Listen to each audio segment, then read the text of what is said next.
السلام علیکم ورحمۃ اللہ وبرکاتہ اعوذ باللہ من الشیطان الرجیم بسم اللہ الرحمن الرحیم رب اشرح لي صدری ويسر لي امری واحلل عقدۃ من لسانی یفقهوا قولی ربنا زدنا علما اللهم فقهنا في الدین آمین یا رب العالمین۔ آغاز ہوتا ہے رکوع نمبر 11 کا، اس کی تفسیر کو دیکھتے ہیں۔ اللہ تعالیٰ ارشاد فرماتے ہیں وقالت اليہود عزیر عزیر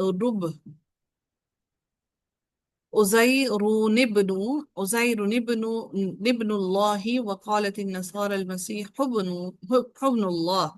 اللہ تعالیٰ فرماتے ہیں یہاں پر ایک خاص ترین بات جو جس کا ذکر کیا گیا ہے کہ اللہ تعالیٰ نے یہودیوں اور عیسائیوں سے جنگ کا جواز بتایا ہے کہ وہ رب العزت کی شان میں گستاخی کرتے ہیں۔ یہودی اور عیسائی دونوں ہی ایک رب کے قائل نہیں ہیں، بلکہ وہ انہوں نے اللہ تعالیٰ کے ساتھ اللہ کے بیٹے بنا رکھے ہیں۔ اور ان میں سے یہودی کہتے ہیں کہ عزیر علیہ السلام اللہ تعالیٰ کے بیٹے ہیں، اور عیسائی کہتے ہیں کہ مسیح علیہ السلام اللہ تعالیٰ کے بیٹے ہیں۔ حالانکہ عزیر علیہ السلام پر اللہ تعالیٰ نے یہاں پر کوئی کتاب نازل نہیں کی، لیکن وہ حضرت عزیر علیہ السلام کو اللہ تعالیٰ کا بیٹا کیوں گردانتے ہیں، کیوں کہتے ہیں؟ کیونکہ ان کے پاس سے کتاب جو تھی، ان کی کتاب وہ چھین لی گئی تھی، اور ان کے پاس کوئی بھی دینی تعلیم موجود نہیں تھی، کوئی بھی صحیفہ، کوئی بھی چیز ان کے پاس نہیں تھا۔ تو اللہ تعالیٰ نے حضرت عزیر علیہ السلام کو یہ ان کو وہ کتاب جو ان سے چھین لی گئی تھی وہ ان کو دی، اور وہ تمام معجزات جب ان کو دیے تو اس لیے انہوں نے کہا کہ ہمارے پاس یہی وہ نبی ہے جو دین کو واپس لے کر آیا ہے، تو پھر یہ یقیناً اللہ کا بیٹا ہے، نعوذ باللہ۔ اس لیے انہوں نے حضرت عزیر علیہ السلام کو اللہ کا بیٹا گرداننا شروع کر دیا۔ تو اللہ تعالیٰ نے، اللہ رب العزت نے اہل کتاب کے خلاف قتال کا حکم دیا، تو ان کے گمراہ کن اقوال کا ذکر کیا جو رب سے محبت کرنے والے غیرت مند مسلمانوں کو ان کے خلاف پوری کوششیں کرنے پر آمادہ کرتے تھے۔ اللہ تعالیٰ کہتے ہیں کہ وقالت الیہود عزیر ابن اللہ، اور یہودیوں نے کہا کہ عزیر اللہ تعالیٰ کا بیٹا ہے۔ یہ قول یہود کے ایک فرقے کا تھا جو عوام کا قول نہیں تھا۔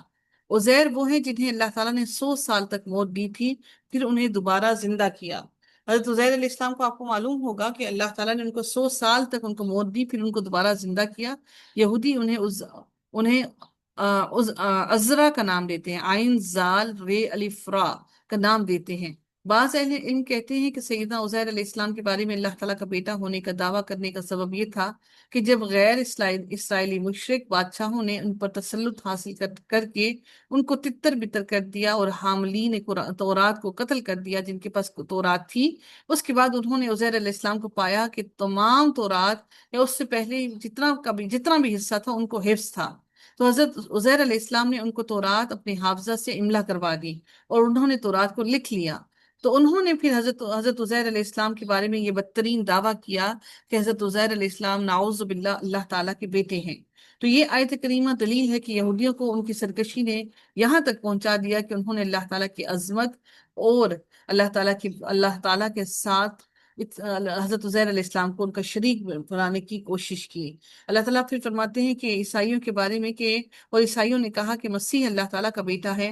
مسیح سے مراد عیسیٰ علیہ السلام ہے۔ یہ عیسائیوں کا کفر تھا کہ انہوں نے عیسیٰ کو اللہ تعالیٰ سے جوڑ دیا جو جلال اور کمال میں سب سے بڑا ہے۔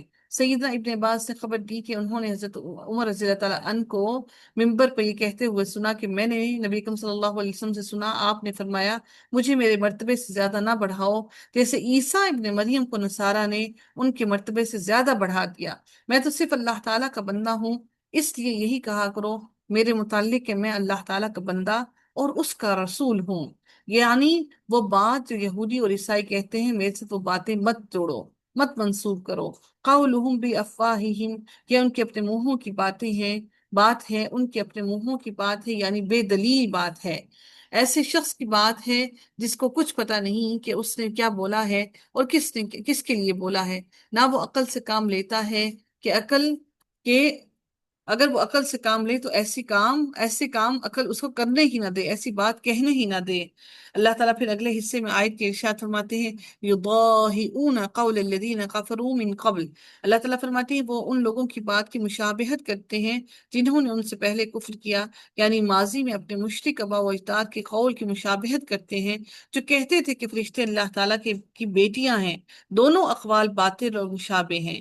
وہ پہلی کافر قوموں سے مشابہت اسی بات پر رکھتے ہیں جو جو جو گمراہ کیے ہوئے مشرک لوگ ہیں۔ انہی کی باتوں پر چل رہی ہیں۔ وہ عرب کے مشرکوں کی طرح کہتے تھے کہ ملائکہ اللہ تعالیٰ کی بیٹیاں ہیں۔ اللہ تعالیٰ فرماتے ہیں قاتلہم اللہ، اللہ تعالیٰ انہیں ہلاک کرے۔ قاتلہم اللہ، اللہ ان کو ہلاک کرے، ان پر لعنت کی صورت میں دعا، اور اللہ تعالیٰ کی رحمت دور پھینکنے کی دعا کی بات ہے۔ قاتلہم اللہ یعنی ان کے کفر کی وجہ سے اللہ تعالیٰ نے ان پر لعنت کی ہے۔ ان یؤفکون، وہ کہاں سے بہکائے جا رہے ہیں، کیسے وہ حق کی بات کو پھیر کے باطل سے جوڑ رہے ہیں۔ پھر اللہ تعالیٰ نے سورہ مائدہ میں بھی فرمایا کہ مسیح ابن مریم تو صرف ایک رسول ہے، یقیناً اس سے پہلے بھی بہت سے رسول گزر چکے، اور اس کی ماں صدیقہ تھی، وہ دونوں کھانا کھاتے تھے۔ اگر یہ دونوں رب ہوتے تو ان کو کھانا کھانے کی ضرورت ہرگز نہ ہوتی۔ پھر حضرت مسیح علیہ السلام کے بارے میں اللہ تعالیٰ نے فرمایا سورہ الزخرف کے اندر کہ نہیں مگر وہ ایک بندہ جس پر ہم نے انعام کیا، اور ہم نے اسے بنی اسرائیل کے لیے ایک مثال بنا دیا۔ اللہ تعالیٰ نے پھر ایک اور آیت میں فرمایا مسیح اس بات میں ہرگز آر نہیں رکھے گا کہ وہ اللہ تعالیٰ کا بندہ ہو، اور نہ ہی مقرب فرشتے، اور جو اس کی عبادت سے آر رکھے اور تکبر کرے تو عنقریب اللہ تعالیٰ سب کو اپنے پاس جمع کرے گا۔ اگلی آیت میں رب کائنات فرماتے ہیں اتخذوا احبارهم ورهبانهم اربابا من دون الله والمسيح ابن مريم وما امروا الا ليعبدوا الها واحدا۔ اللہ تعالیٰ فرماتے ہیں کہ انہوں نے اپنے علماء اور درویشوں کو اللہ تعالیٰ کے سوا اپنا رب بنا لیا ہے۔ رب العزت نے واضح فرمایا کہ انہوں نے اپنے احبار اور رہبان یعنی علماء اور فقہا کو اپنا رب بنا لیا۔ عدی بن حاتم سے روایت ہے کہ انہوں نے کہا کہ میں جب رسول اللہ کے پاس پہنچا تو میرے گلے میں سونے کی ایک سلیب لٹکی ہوئی تھی۔ آپ صلی اللہ علیہ وسلم نے فرمایا اے عدی اس سلیب کو اپنی گردن سے اتار دو۔ میں نے آپ صلی اللہ علیہ وسلم سے سنا، آپ صلی اللہ علیہ وسلم تلاوت فرما رہے تھے کہ انہوں نے یہی اسی آیت کی تلاوت فرمائی اتخذوا احبارهم ورهبانهم اربابا من دون اللہ۔ میں نے کہا اے اللہ کے رسول یہ کیسے ہے، ہم تو ان کی عبادت نہیں کرتے۔ تو آپ نے فرمایا کیا وہ جسے حلال کر دیں آپ لوگ حلال نہیں سمجھتے، اور جسے وہ حرام کر دیں آپ لوگ اسے حرام نہیں کرتے؟ میں نے کہا جی ہاں۔ تو آپ صلی اللہ علیہ وسلم نے فرمایا یہ ہے، یعنی یہ رب بنانا ہے۔ احبارہم اپنے علماء یعنی کہ احبار حبر کی جمع ہے، حبارا احبار حبر کی جمع ہے، اس سے مراد یہود کے علماء ہیں۔ حبر اسرائیلیوں میں اللہ تعالیٰ کے تقرب کا وسیلہ ہوتا تھا، اور یہ آل ہارون کے وارثوں کا مرتبہ تھا۔ حبران میں کوارا اور سب سے بزرگ ہوتا تھا۔ حبر جو ان کا ہوتا تھا نا، حبر ان کے اندر وہ کوارا بھی ہوتا تھا اور وہ سب سے بزرگ بھی ہوتا تھا۔ آپ لوگوں نے آج بھی دیکھا کہ ان کی ننس اور ان کی جو فادرز ہوتے ہیں ان کی شادیاں نہیں ہوئی ہوتی۔ اللہ تعالیٰ پھر فرماتے ہیں وَرُهْبَانَهُمْ، رہبان راہب کی جمع ہے، عیسائیوں کے عبادت گزار لوگ اس سے مراد ہیں رہبان۔ عیسائیوں میں راہب دنیا کے مشغلوں سے کٹ کر لذتوں کو چھوڑ کر دنیا سے بے رغبتی اختیار کر کے اس کے رہنے والوں کو چھوڑ کر الگ رہنے والا ہوتا تھا۔ نبی کریم صلی اللہ علیہ وآلہ وسلم نے فرمایا کہ اسلام میں کوئی راہبانیت نہیں ہے۔ راہبانیت یعنی کہ کوئی بھی ایسا نہیں ہے کہ انسان کو دنیا کو چھوڑ کر پورا دین کے لیے ہی بیٹھ جائے۔ اربابا من دون اللہ، اللہ تعالیٰ کے سوا اپنا رب وہ انہیں الہ بناتے ہیں جو ان کے لیے شریعت بناتے ہیں، اور یہ ان کی شریعت کے مطابق حلال اور حرام اختیار کرتے ہیں، یعنی لوگوں کے ہاتھوں میں انہوں نے ایمان کو دین کو پکڑا دیا۔ والمسیح ابن مریم، اور مسیح ابن مریم کو بھی، یعنی انہوں نے حضرت عیسیٰ علیہ السلام کے ساتھ حضرت عیسیٰ علیہ السلام کو بھی رب بنا لیا۔ وما امروا، حالانکہ انہیں حکم نہیں دیا گیا تھا، انہیں ان کی کتاب میں یہ حکم نہیں دیا گیا تھا، ان کو حکم یہ دیا گیا تھا الا لیعبدوا الہا واحدا، سوائے اس کے کہ وہ اپنے ایک ہی معبود کی عبادت کریں، یعنی وہ صرف اللہ تعالیٰ کی حکم کی اطاعت کریں اور اسی کی عبادت کریں۔ لا الہ الا ہو، اس کے سوا کوئی نہیں مگر وہی ہے، یعنی کہ وہی اللہ تعالیٰ ہی ہے جس کی عبادت کی جائے اور اس کی شکر گزاری کی جائے۔ سبحانہ عما یشرکون، پاک ہے اللہ تعالیٰ ان تمام چیزوں سے جو اللہ تعالیٰ کے ساتھ یہ لوگ شریک ٹھہراتے ہیں۔ میرے رب نے اگلی آیت میں فرمایا یریدون ان یطفئوا نور اللہ بافواہہم ویأبی اللہ الا ان یتم نورہ ولو کرہ الکافرون۔ میرے رب نے مزید ارشاد فرمایا کہ اور وہ ارادہ رکھتے ہیں کہ اللہ تعالیٰ نے فرمایا کہ مشرکین اور اہل مکہ چاہتے ہیں، اہل کتاب چاہتے ہیں کہ اللہ تعالیٰ کے نور کو اپنے منہوں سے بجھا دیں، یعنی کہ وہ اتنی اونچی اونچی باتیں کریں کہ ایسے باتیں کر کر کے اللہ تعالیٰ کی باتوں کو پست کر دیں، چھپا دیں، ان کی باتوں اللہ کی باتوں کو آگے لوگوں تک پہنچنے ہی نہ دیں۔ اللہ تعالیٰ کے نور سے مراد یہ دین ہے جس کے ساتھ اس نے اپنے رسولوں کو ہدایت اور دین حق کے ساتھ بھیجا، اس کو کوئی چیز نہ بدل سکتی ہے نہ باطل کر سکتی ہے۔ اللہ تعالیٰ کے نور اسلام کو یہودی اور عیسائی اپنے منہوں سے یعنی جھوٹ افترا گھڑ کر عیب اور نقص نکال کر بجھا دینا چاہتے ہیں۔ تو اللہ تعالیٰ نے فرمایا کہ وہ دونوں ہی یہ چاہتے ہیں، جو مشرکین ہیں وہ بھی یہ چاہتے ہیں اور اہل کتاب بھی یہ چاہتے ہیں کہ اللہ تعالیٰ کے دین کو اپنے منہوں سے وہ بجھا دیں۔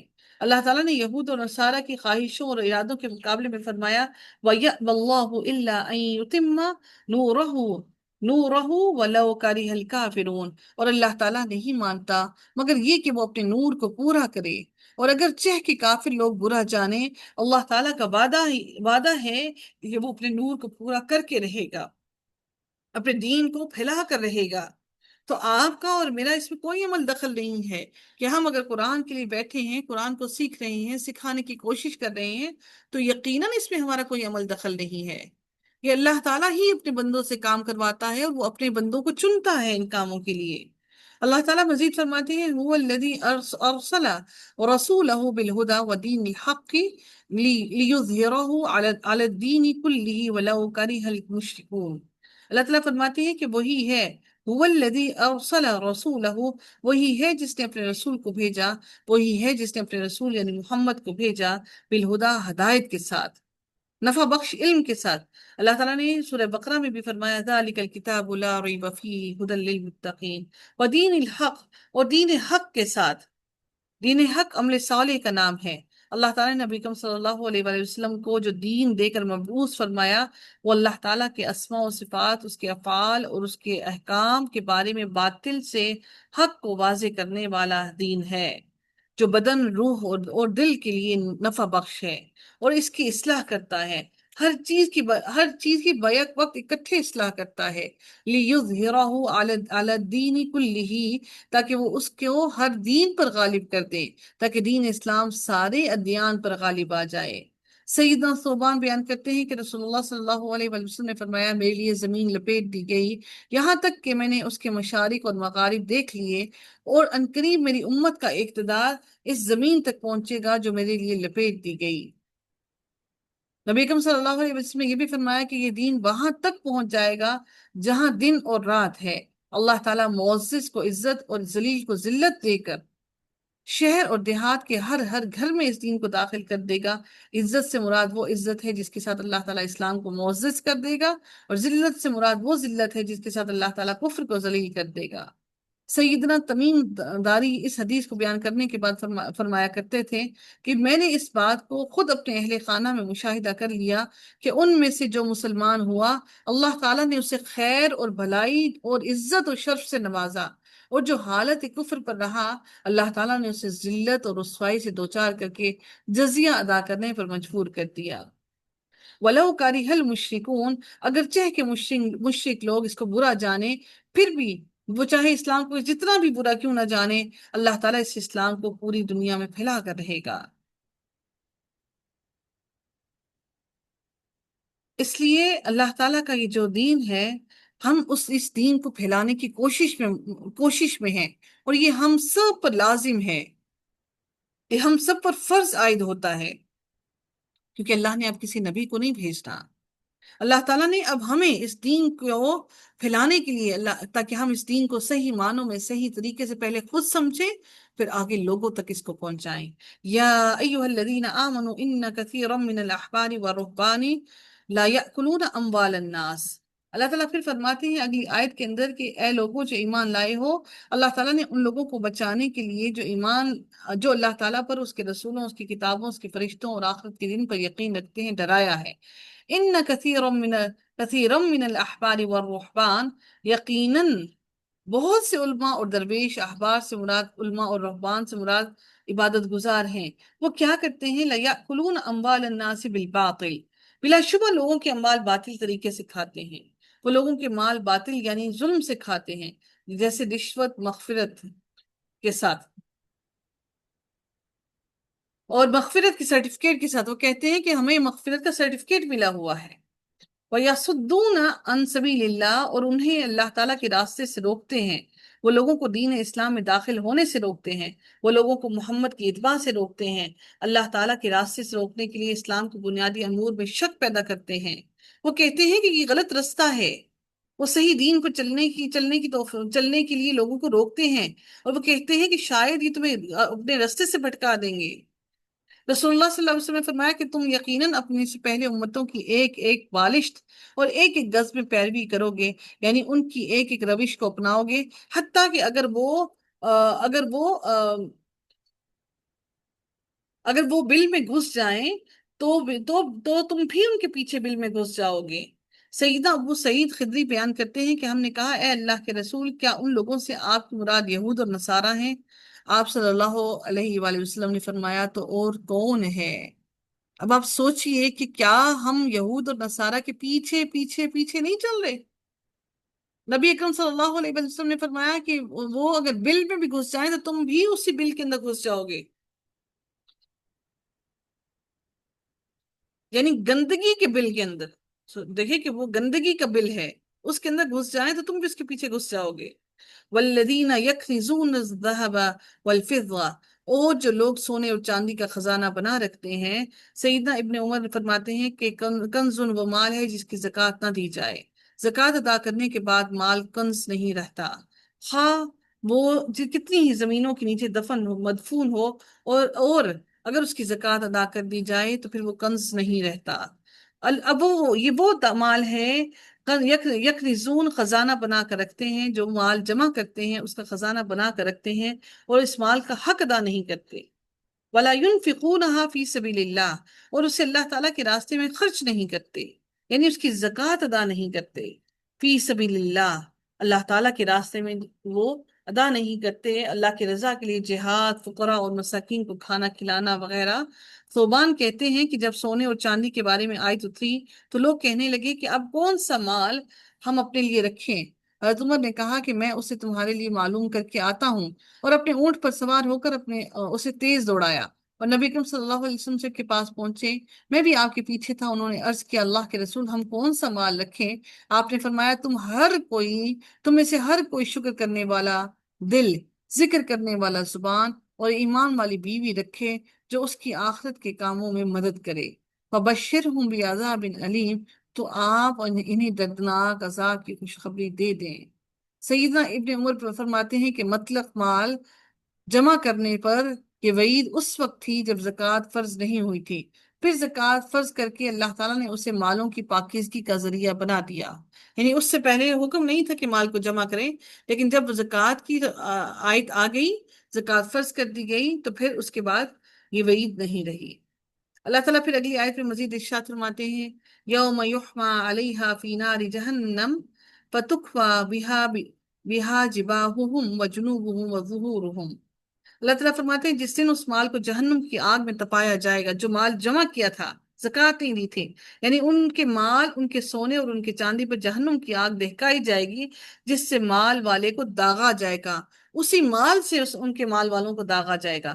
فتکفا بہا جباہہم وجنوبہم وظہورہم، پھر اس کے ساتھ ان کی پیشانیوں اور ان کے پہلوؤں اور ان کی پشتوں کو داغا جائے گا، اسی سونے اور چاندی کی سلاخوں سے لوگوں کی پیشانیوں، پیٹھوں اور پہلوؤں کو داغا جائے گا۔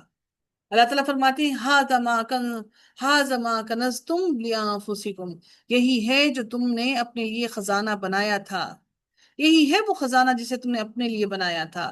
فَذُوقُوا مَا كُنتُمْ تَكْنِزُونَ، سو چکھو جو تم خزانہ بنایا کرتے تھے۔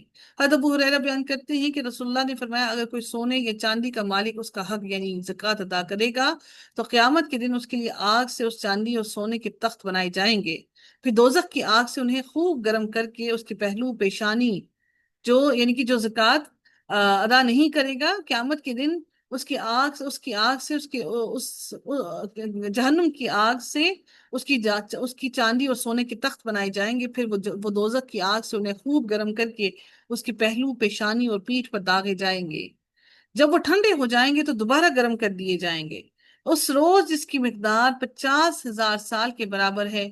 مسلسل یہ کام ہوتا رہے گا، بالآخر جب بندوں کا فیصلہ ہو جائے گا تو اسے یا تو جنت کا راستہ بتا دیا جائے گا یا دوزخ کا راستہ بتا دیا جائے گا۔ یعنی جب تک حساب ہوگا، حساب ہونے سے پہلے اس کا یہ سارا کام اس کے ساتھ چلتا رہے گا، ابھی دوزخ اور جنت میں داخل نہیں ہوئے۔ رسول اللہ صلی اللہ علیہ وسلم نے فرمایا، خزانہ جمع کرنے والوں کو پتھروں کے ذریعے ایسے داغ کی بشارت دو جو ان کی پیٹھوں پر لگائے جائیں گے تو ان کے پہلوؤں سے نکل جائیں گے، اور ان کی گدیوں میں لگائے جائیں گے تو ان کی پیشانیوں سے نکل جائیں گے۔ اللہ اکبر۔ اللہ تعالیٰ اب اگلی آیت میں فرماتے ہیں، ان عدت الشہور عند اللہ اثنا عشر شہرا فی کتاب اللہ یوم خلق السماوات والارض منها اربعۃ حرم۔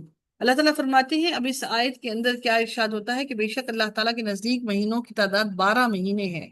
اللہ تعالیٰ نے کفار کی ان کی جو اعمال تھے ان میں سے نسی کے تذکرے کے بارے میں وضاحت فرمائی ہے کہ اللہ تعالیٰ کا جو حکم ہے اور مہینوں کی تعداد اللہ تعالیٰ نے 12 بتائی ہے، یعنی 12 مہینے معروف ہیں فی کتاب اللہ۔ اللہ تعالیٰ نے یہ بات لوح محفوظ میں لکھ رکھی ہے۔ یوم خلق السماوات والارض، جس دن اس نے آسمانوں اور زمین کو پیدا کیا۔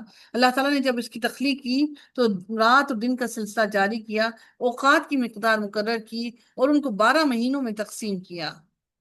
اللہ تعالیٰ اس وہی بارے میں سورہ یونس میں بھی فرماتے ہیں، وہی ہے جس نے سورج کو تیز روشنی اور چاند کو نور بنایا ہے، اس کی منزلیں مقرر کی تاکہ تم برسوں کی گنتی اور حساب معلوم کر سکو۔ اس کائنات میں حلال اور حرام کی حدود کا تعین صرف اور صرف اللہ تعالیٰ کے اختیار میں ہی ہے، اسی نے ان کا تعین کیا ہے۔ منہا اربعۃ حرم، ان میں سے 4 حرمت والے مہینے ہیں، یعنی قمری مہینوں میں سے رجب، ذیقعد، ذوالحجہ اور محرم حرمت والے مہینے ہیں۔ ان مہینوں کے حرام ہونے کا سبب ان کا احترام ہے، اور اس وجہ سے بھی ان میں قتال کرنا حرام ٹھہرایا گیا ہے۔ سیدنا ابو بکر بیان کرتے ہیں کہ 10 ذوالحجہ کے دن نبی اکرم صلی اللہ علیہ وسلم نے ہمیں خطبہ دیتے ہوئے ارشاد فرمایا، بلا شبہ زمانہ گھوم کر اپنی اصلی حالت میں آ گیا ہے۔ اللہ تعالیٰ نے جس حالت میں اس آسمانوں اور زمین کو پیدا فرمایا سال 12 مہینوں پر مشتمل ہے، ان میں سے 4 حرمت والے ہیں، 3 ایک دوسرے کے بعد ہیں، ذوالقعدہ، ذوالحجہ اور محرم، اور چوتھا مہینہ معزز قبیلہ کا رجب ہے۔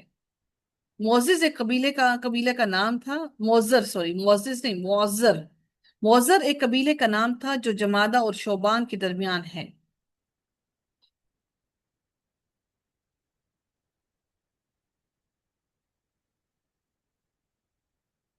اب اگلے حصے میں فرماتے ہیں اللہ تعالیٰ کہ یاد رکھیے گا کہ ان حرمت کے مہینوں میں گناہ، فسق اور فجور اور لڑائی جھگڑے سے خصوصی گریز کرنا ہم پر فرض عائد ہوتا ہے۔ جو ان مہینوں میں گناہ کرتا ہے اس کا عذاب بھی دوہرا ہے۔ اللہ تعالیٰ فرماتے ہیں ذالک الدین القیم، یہی سیدھا دین ہے، یعنی یہ سیدھا دین ہے کہ ان حرمت والے مہینوں کو حرمت والا مانا جائے۔ فلا تظلموا فیہن انفسکم، سو ان میں اپنی جانوں پر ظلم نہ کرو۔ یعنی اس مہین میں اگر تم نے یہ غلط کام کیا تو تمہیں عذاب بھی دوہرا دیا جائے گا۔ اللہ تعالیٰ نے پھر فرمایا کہ اور سورہ حج میں کہ اور جو شخص کجروی سے اس میں ظلم کرنے کا ارادہ کرے گا ہم اسے دردناک عذاب کا مزہ چکھائیں گے، یعنی ان مہینوں میں۔ ایک روایت میں آتا ہے کہ سال کے 12 مہینے ہیں، ان میں سے کسی بھی مہینے میں ظلم نہ کرو، اور ان میں سے خاص طور پر 4 مہینوں کو بطور خاص حرمت والا قرار دیا ہے، ان کا سب سے زیادہ ادب اور احترام بجا لانے کا حکم دیا ہے، اور ان میں گناہ کا ارتکاب کرنے کا بڑا جرم قرار دیا ہے، اور عمل صالح کو بڑے اجر و ثواب کا موجب قرار دیا ہے۔ وقاتلو، اللہ تعالیٰ فرماتے ہیں اگلے حصے میں، وقاتل المشرکین کافتا کما یقاتلونکم کافا، اور مشرکوں کے خلاف سب مل کر لڑو جیسے وہ سب مل کر تم سے لڑتے ہیں، ان سے سب مل کر قتال کرو، جنگ کرو۔ الشہر الحرام بالشہر الحرام والحرمات قصاص، حرمت والا مہینہ حرمت والے مہینے کا بدلہ ہے اور تمام حرمتوں کا قصاص ہے۔ اس سے یہ مراد بھی ہے کہ جب مشرک حرمت والے مہینے میں جنگ کریں تو تم بھی ان سے دفاعی طور پر جنگ کرو۔ اور تم اللہ تعالیٰ نے حالانکہ ان کو منع کیا کہ اور تم مسجد حرام کے پاس ان سے نہ لڑو، کافتن کے معنی ہوں گے کہ تم سب اکٹھے ہو کر مشرکوں کے ساتھ جنگ کرو۔ اس سے پتہ چلتا ہے کہ جہاد کو اللہ نے فرض کر دیا تمام مسلمانوں کے لیے، سب کو مل کر کافروں کے لیے جنگ کرنی چاہیے۔ اللہ تعالیٰ نے پھر فرمایا وَاعْلَمُوا أَنَّ اللَّهَ مَعَ الْمُتَّقِينَ، اور جان لو کہ یقیناً اللہ تعالیٰ متقی لوگوں کے ساتھ ہے، جو لوگ تقوی اختیار کرتے ہیں ان کے ساتھ ہے۔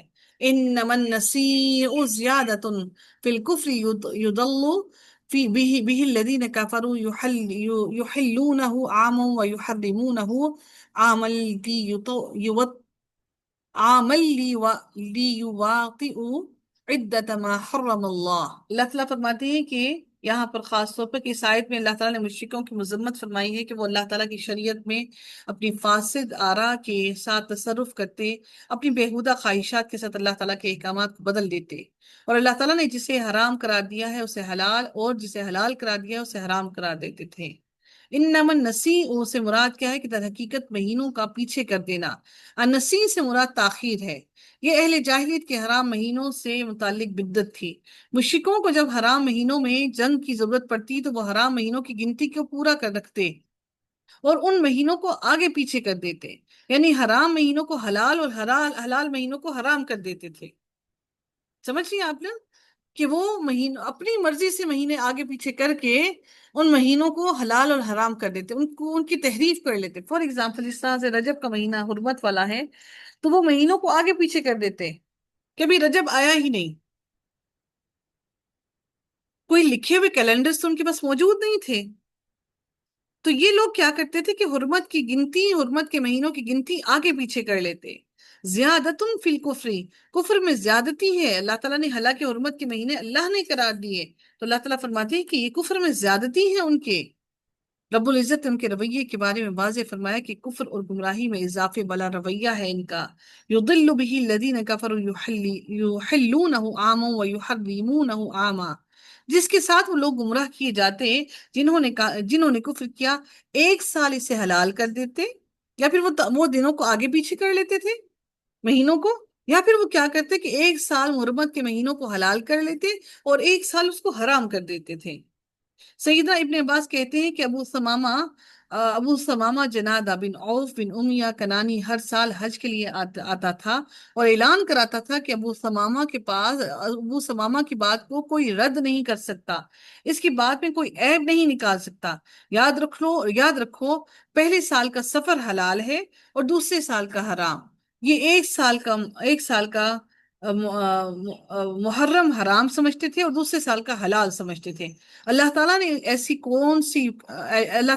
کوئی بات کہیں پر بھی نازل نہیں کی، لیکن فتح مکہ کے بعد نسی کا رواج ختم ہو گیا، اس کو نسی کہا جاتا ہے۔